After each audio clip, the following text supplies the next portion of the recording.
Hark, gentle seeker, and lend thine ear to the 18th chapter of our grand Esoteric Curriculum, Whispers from the Veil.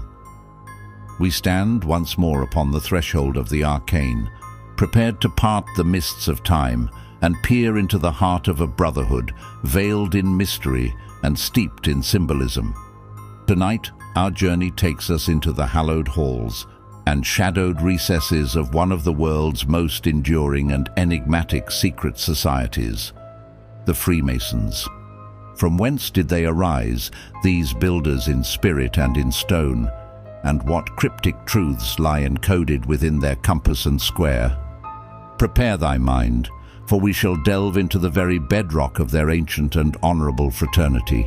Our quest for understanding begins in the mists of antiquity, where the very origins of Freemasonry are as much the stuff of legend as of historical record. Some chroniclers trace their lineage to the guilds of stonemasons who, with plumb line and trowel, erected the magnificent cathedrals and castles that still grace the European landscape. These operative masons, possessed of the sacred geometric knowledge required to raise stone to the heavens, guarded their craft with a jealous zeal.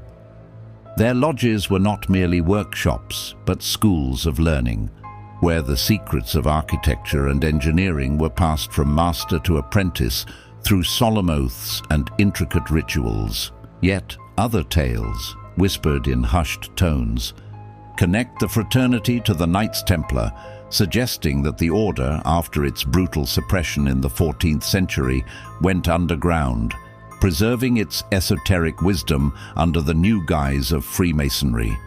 Still others look further back, to the mystery schools of ancient Egypt and the philosophical enclaves of Greece, positing that Freemasonry is but the modern inheritor of a perennial philosophy, a golden chain of wisdom stretching back to the dawn of civilization itself. Whatever its true genesis, by the time the Grand Lodge of England was formed in the year of our Lord 1717, the fraternity had transformed.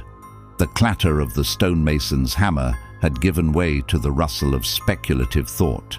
It was no longer a guild of operative builders, but one of speculative masons, men from all walks of life, from statesmen to philosophers, dedicated not to the construction of earthly temples, but to the building of the inner temple of the soul. Their tools, once used to shape rough stone, were transfigured into potent symbols for moral and spiritual self-improvement. The rough ashlar, a cornerstone of their symbolism, represents the unrefined man, whilst the perfect ashlar signifies the individual who, through education, discipline, and a virtuous life, has smoothed his own nature to become a fitting stone for the spiritual temple of humanity. The very firmament of Masonic teaching is built upon a rich and complex system of esoteric symbolism, a veritable language of the soul.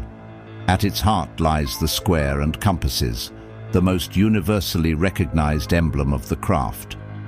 The square is an emblem of virtue, bidding the mason to square his actions with all mankind, to live a life of morality and rectitude.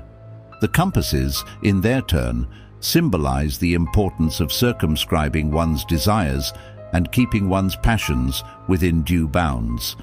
Oftentimes a G is placed at their center, an initial of profound and manifold meaning, representing not only God, the grand architect of the universe to whom all Masons must profess a belief, but also geometry, the divine science upon which the universe itself is constructed.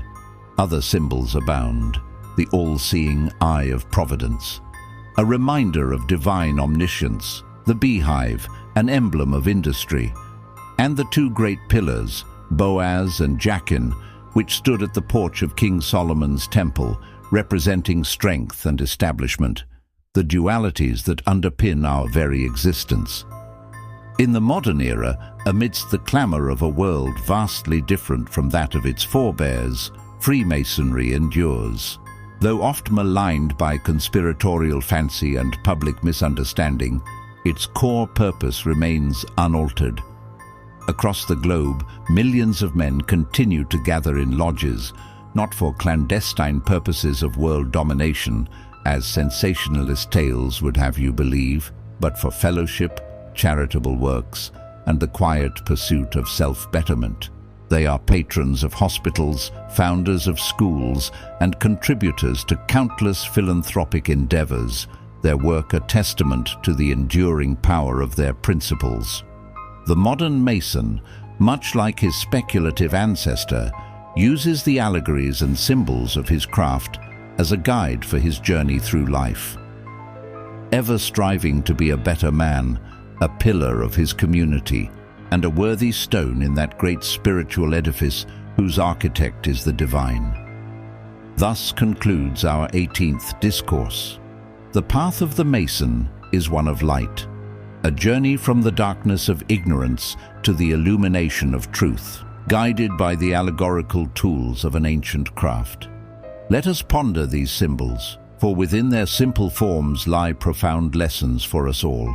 Until we convene again to explore the penultimate mysteries of our curriculum, may thy reflections be as true as the plumb line, and thy actions as square as the ashlar.